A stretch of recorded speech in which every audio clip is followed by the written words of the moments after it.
नमो नमः। आज मैं लघु सिद्धांत कौमुदी समास प्रकरण को लेकर उपस्थित हुआ हूँ। यह पाठ शास्त्री प्रथम वर्ष के उन छात्रों के लिए उपयोगी हैं जिन्होंने व्याकरण से इतर अन्य विषयों को प्रतिष्ठा विषय के रूप में स्वीकार किया है, और उपशास्त्री के छात्रों के लिए भी उपयोगी है। अनिवार्य संस्कृत व्याकरण के रूप में यह ग्रंथ निर्धारित है, तो उसी का समास प्रकरण आज हम प्रारंभ कर रहे हैं। तो समास प्रकरण ये लघु सिद्धांत कौमुदी के अनुसार ही हम लोग पढ़ेंगे। विस्तृत तो सिद्धांत कौमुदी में है, तथापि पाठ्यक्रम में होने के कारण लघु सिद्धांत कौमुदी के अनुसार ही हम लोग अध्ययन करेंगे। तो सबसे पहले समास क्या है इसके बारे में जानते हैं। तो समास का अर्थ ये है कि एक होना, जैसे सबको मर्ज करके, सबको इकट्ठा करके एक बनाना, वही समास है। तो समास के लिए लक्षण भी बताते हैं। समसनम समास, संक्षिप्त करना वो समास है। जैसे कई पद है उसको मिलाकर एक रूप में हमने संक्षिप्त कर दिया तो वो समास हो गया। उसी तरह अनेक पदानाम एक पदी भवनम समास, अनेक पदों को एक पद बनाना वो समास है।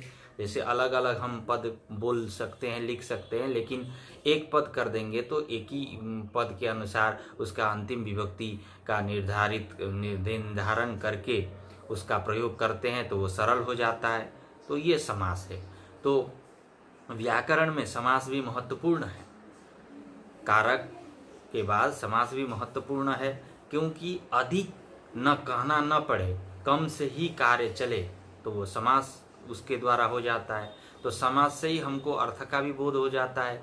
कहीं पर समास से अन्य अर्थ लेता है, तो कहीं से समास से जो समस्त पद है उसका अर्थ होता है। तो इस तरह अलग अलग अर्थ होते हैं समास के अनुसार। तो समास महत्वपूर्ण है। तो समास किसे कहते हैं तो उसको हम लोग ध्यान देंगे। अनेक पदानाम एक पदी भवनम समास, अनेक पदानाम एक पदी भवनम समास, ये एक समास का लक्षण हो गया। और दूसरा हो गया समसनम समास। समसनम समास, अनेक पदानाम एक पदी भवनम, अनेक पदों को, एक से दो तीन चार पाँच जितने भी हो, उन पदों को एक पद बनाना, तो वो समास है। जैसे हम कहेंगे रामश्च कृष्णश्च, ऐसे करके हम यदि वाक्य प्रयोग कर रहे हैं राम और कृष्ण, तो उसको हम समास कर देंगे तो राम कृष्ण एक पद बन जाएगा, तो ये समास हो गया। उसी तरह समसनम समास मतलब संक्षिप्त होना, उसको सब एक साथ मर्ज कर देना, वही समास है। तो ये समास का लक्षण हो गया। अनेक पदानाम एक पदी भवनम समसनम समास, इसका ध्यान रखेंगे। ये अब समास कितने हैं तो 5 हैं। लघु सिद्धांत कौमुदी में 5 बताया है। तो केवल समास, अव्ययीभाव समास, तत्पुरुष समास और कर्म तत्पुरुष के ही कर्मधारय दिगु, ये सब इसके भेद आ जाएंगे। नय, ये तत्पुरुष का ही भेद होगा। और बहुब्री और द्वंद्व, तो 5 हो गए। केवल समास, अव्ययीभाव समास, तत्पुरुष समास और बहुब्री समास और द्वंद्व समास, ये 5 समास है। तो 5 में ही ये तत्पुरुष का भेद हो जाएगा, कर्मधारय और ये दिगु नय, ये इसका भेद हो जाएगा, तो वो तत्पुरुष में ही गिना जाएगा। तो ये समास 5 प्रकार के हैं। तो 5 प्रकार के समास में जैसे केवल समास है, तो लघु सिद्धांत कौमुदी में केवल समास कहा है, सिद्धांत कौमुदी में नहीं है, अव्ययीभाव समास के अंतर्गत ही दिया है। तो विशेष संज्ञा विनिर्मुक्त, विशेष संज्ञा से मुक्त जो समास है वो केवल समास है। तो केवल समास के तौर पे यहाँ पर कोई संज्ञा नहीं बताए हैं, तो केवल का उदाहरण इन्होंने भूतपूर्व और बागर्थाविव, ये 2 पद इसका उदाहरण है। और अव्ययीभाव समास, तो अव्ययीभाव समास जो है अव्यय के साथ समर्थ सुबंत का जहाँ समास होता है वो अव्यय भाव समास है। तो अव्यय भाव समास होने पर एक पद अव्यय वाला होता है, तो इसलिए अव्यय भाव समास हम लोग कहते हैं उसको। और ये पद जब समास हो जाता है समासांत पद, तो वो तत्पुरुष, वो ये क्या कहते हैं, नपुंसक लिंग वाला वो बन जाएगा वो पद। तो अव्यय भाव समास हो गया। तो अव्यय भाव समास में पूर्व पदार्थ प्रधान होता है। तो दो पद का यदि समास हो रहा हो तो पूर्व में जो पद है उसका अर्थ प्रधान हो जाता है। जैसे उपकृष्णम है, कृष्णस्य समीपम, तो यहाँ समीप अर्थ में उप प्रयोग किया है, तो उपकृष्णम, कृष्ण का समीप, ऐसा ये पद बनता है। तो उसी तरह तत्पुरुष में उत्तर पदार्थ प्रधान होता है। तो तत्पुरुष समास में जो समास होता है, उत्तर में जो पद होते हैं, 2 या 3 4 जो भी है पद है, तो उसमें उत्तर पद में जो पद है वो पदार्थ प्रधान होता है, उसके अर्थ का प्रधान होता है, उसी का अर्थ लगेगा। तो जैसे हम कहेंगे राज्ञः पुरुष, राजपुरुष, राज्ञः पुरुष, ऐसे समास करके हम यहाँ षष्ठी तत्पुरुष कर देते हैं तो राजपुरुष बनता है। तो यहाँ पहले है राजन और बाद में पुरुष है, उत्तर में पुरुष है, तो पुरुष प्रधान हो गया कि अयम राजपुरुषः, ये राजा का पुरुष है, ऐसा अर्थ आ जाएगा। तो फिर बहुब्री समास है। तो बहुब्री समास क्या है? अन्य पदार्थ प्रधान बहुब्री।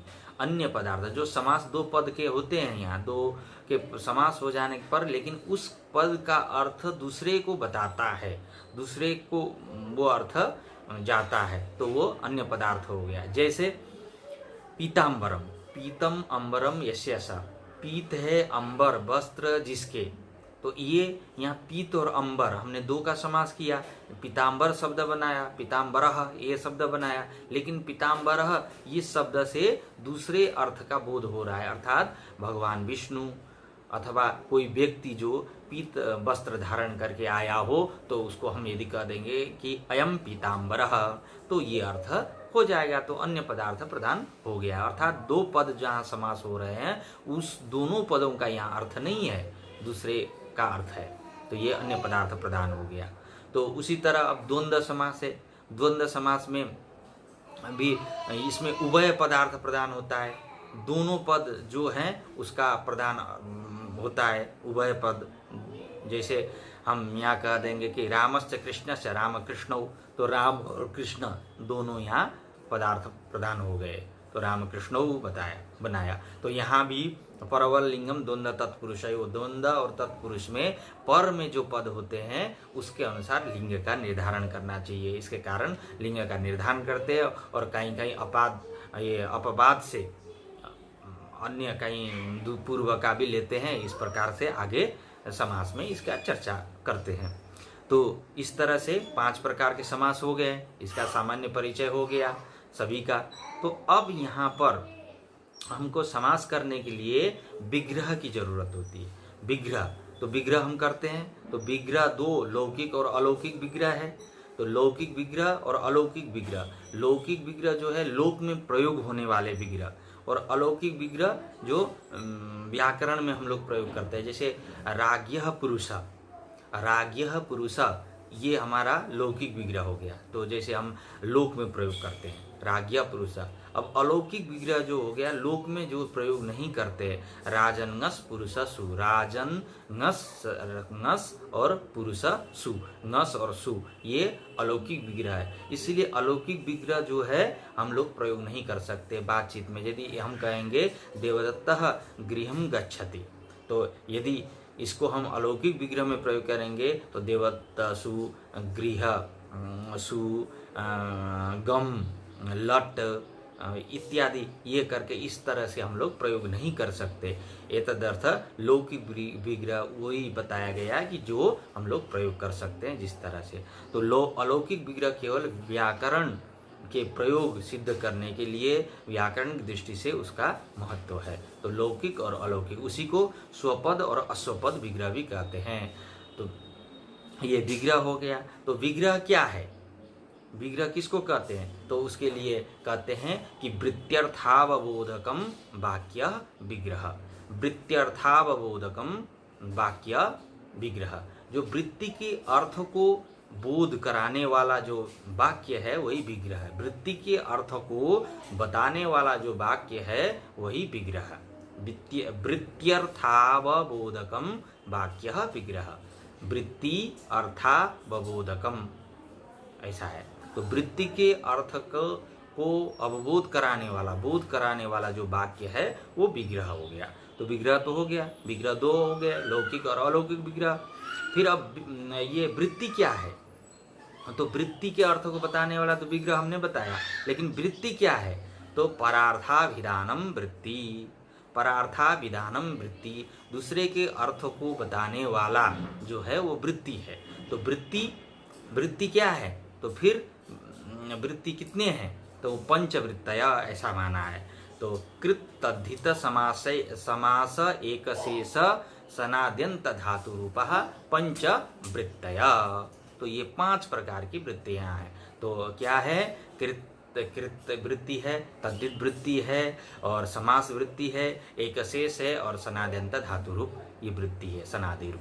तो ये 5 वृत्ति है। और वृत्ति क्या है? तो परार्थाभिधानम वृत्ति है। तो वृत्ति के अर्थ को बताने वाला विग्रह हो गया।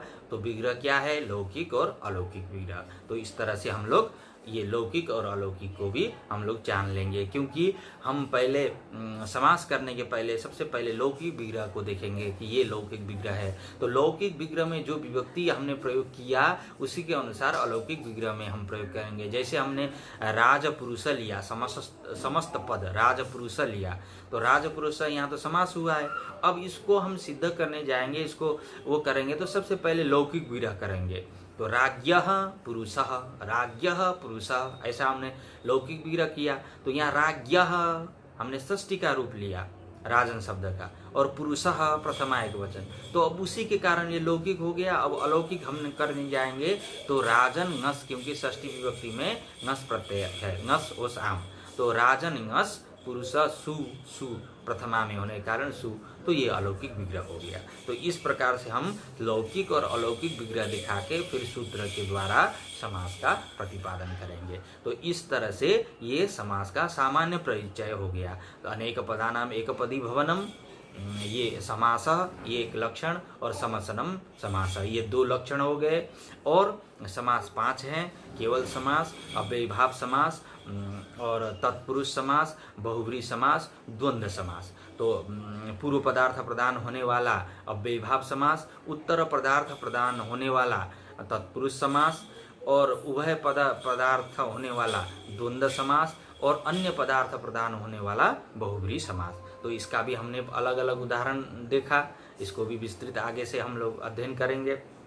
तो फिर वृत्ति हमने बताया, 5 वृत्तियां हैं। 5 वृत्तियां हैं, कृदंत, तद्धित, समास, एकशेष और सनाद्यंत। तो परार्थाभिधानम वृत्ति, ये वृत्ति का अर्थ क्या है, लक्षण क्या है? तो परार्थाभिधानम ये हो गया। फिर विग्रह किसको कहते हैं? तो वृत्त्यर्थावबोधकम वाक्य विग्रह, ये विग्रह हो गया। तो 2 विग्रह हो गए, लौकिक और अलौकिक। इसी लौकिक और अलौकिक को ही स्वपद और अश्वपद कहते हैं। स्वपद मतलब जो पद उसमें विद्यमान है उसका वो हो गया। अश्वपद हम दूसरे पद ला के जो प्रयोग करते हैं वो अश्वपद हो गया। तो चाहे हम लौकिक विग्रह कहें, चाहे स्वपद विग्रह कहें, चाहे अलौकिक विग्रह कहें, चाहे अश्वपद विग्रह कहें, तो इस तरह से विग्रह हो जाएगा। फिर हम समास करते हैं, और समास में क्या है कि समास करने के बाद हम फिर प्रातिपदिक जो लाते हैं उसका सुपधातु प्रातिपदिकयो से लुक कर देते हैं। फिर उसके बाद अन्य आगे कार्य करते हैं, तो उसका आगे विवेचन किया जाएगा। तो यहाँ अब सबसे पहले केवल समास है, तो इन्होंने केवल परिचय दिया है केवल समास में।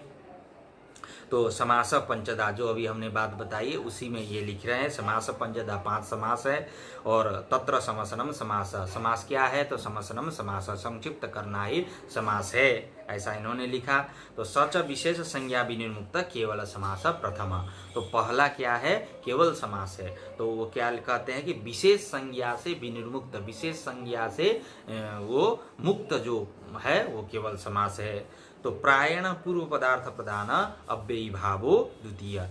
दूसरा जो द्वितीय अव्ययीभाव समास है वो प्रायः करके पूर्व पदार्थ प्रदान होता है, और प्रायण उत्तर पदार्थ प्रदान तत्पुरुष तृतीय जो तत्पुरुष समास है वो प्राय से उत्तर पदार्थ प्रधान है।